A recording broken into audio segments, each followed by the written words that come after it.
Everybody loves toys. Women, men, children of all ages, everybody loves toys. And today we're going to highlight some old toys that we have here at the back porch.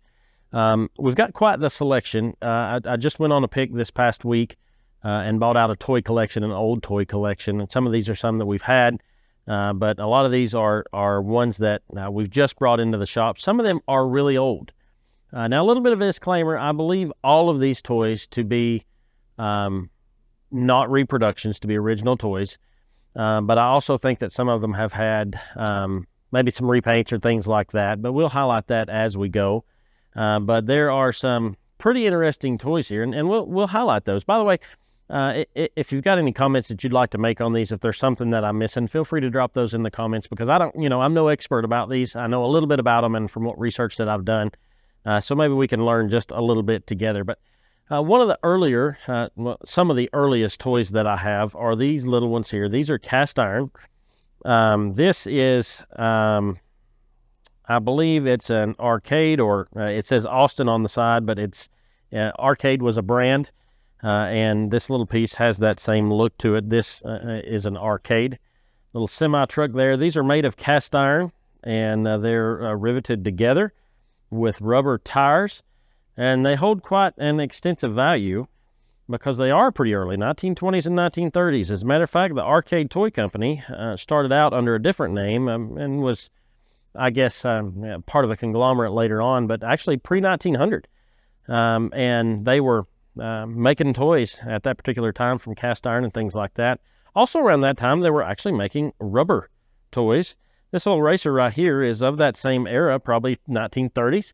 Has rubber tires, but it's made out of hard rubber. It's called a racer. I think there's a more specific name on it. This is the Sun Rubber Company, made by the Sun Rubber Company, but it has a good look to it. This is a real cool piece too, an arcade, I think arcade brand. This is commemorative. This piece was made in 1933, but this is commemorative of the early days of the Greyhound bus, when people were hauled in this semi-truck. If you'll notice, there's a bench in that semi-truck, and this is how the Greyhound bus company got started, by pulling people on those trailers, which is pretty cool. And maybe even before that, I would assume that the company probably has started. This is a pretty cool piece as well, up into the stamped steel, but probably still 1930s. Heinz ketchup. I believe this is an original car, but I think that the black fenders have been added. Somebody has painted on those a little bit to add to it, and you can kind of tell on the bottom. But this is a pretty cool piece. These were actually made to have batteries in them, and the headlights would light up. So all you toy people undoubtedly know all about this. But for those who don't, these are pretty cool little selection. These are marks. And I'll show you a little bit of difference between original and maybe spruced up paint just a little bit. This is the tanker truck version of the marks, and this is the bed truck version of the marks. I think this actually folded up, and it's been folded down over time. Now, understand that these are toys, and to find them in this good a condition, it's pretty rare. We've got a pretty good selection here at the Back Porch Antiques. These are toys. They've been played with. They've been beat up. Like that one, the tailgate has been bent down. I believe that would have originally stood up there, but this particular piece is original paint, but it's had some sort of shellac or some sort of clear coat put over it, which I think kind of hinders it a little bit. I'd rather be in the more original condition than in the more polished, clear-coated shellac. You can also see, if you zoom in there on the bottom, how they've some of that has dripped down over the side of it. Still a very cool toy in great condition, but that's the difference in original and not original. The same treatment has been done to this particular piece, Silver Arrow. I forget the particular brand on that one. Very good cast iron toy. Original tires, probably original paint, but it has been clear coated or shellacked. The brown shows more of like a shellac than a clear coat by today's standards. And that could have easily been done in the 50s or 60s. So even though it's been redone, it's probably been done a long time ago. Here is a Wyandotte truck. That's the brand name of this truck. Same thing here. They've got that kind of airflow type look to them from the 40s, late 30s, 40s. This is rigged up for, you'd put a battery in there, like a D-cell battery, and it would run the lights on that. These were pretty expensive toys in their time, comparatively. I don't know the numbers on them, but I know that not just anybody had the opportunity to get one of these toys. It was kind of a high-end particular piece. Now, this particular piece right here is probably the creme de la creme of the grouping that I bought. This is a Hubley, early cast iron Hubley motorcycle with sidecar. It's done in the fashion of an Indian or a Harley-Davidson V-twin, and made to look like that. Now, some of these were reproduced. I believe this one to be the real deal for several reasons. Look at the tires on that, how old they are. You don't see any screws, you only see brads. The paint definitely looks original. If you look closely at the paint, you'll see how it's alligatored there and aged in that particular area there.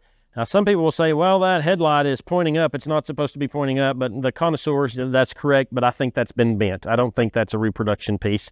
This piece would have come with a secondary rider. He is missing, but the driver is there, and originally the driver would have had some more color to his face and some odds and ends. So the driver might have been either heavily aged or touched up at times. You know, it could have easily been, the handlebars might have been repainted. That's a pretty valuable piece.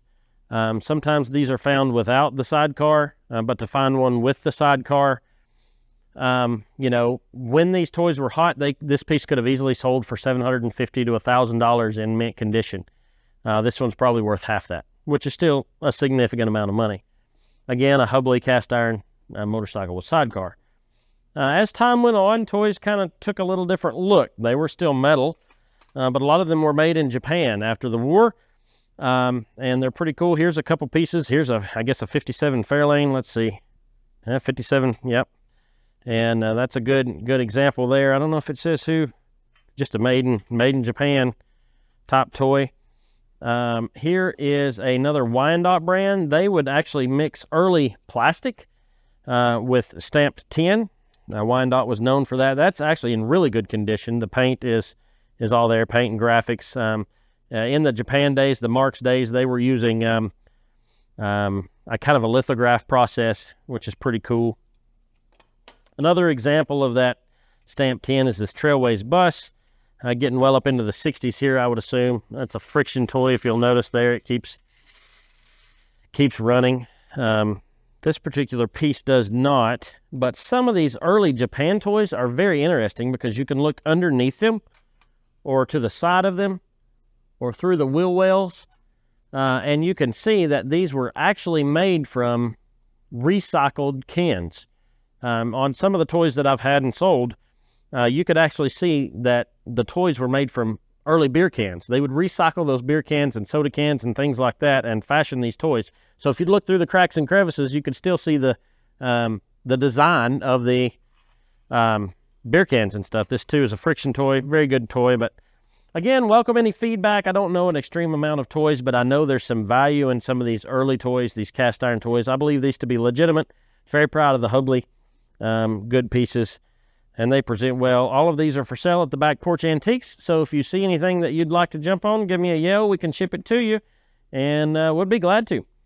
Thanks for watching, and by the way, if you get the chance, like this video and subscribe to our channel. Catch you later.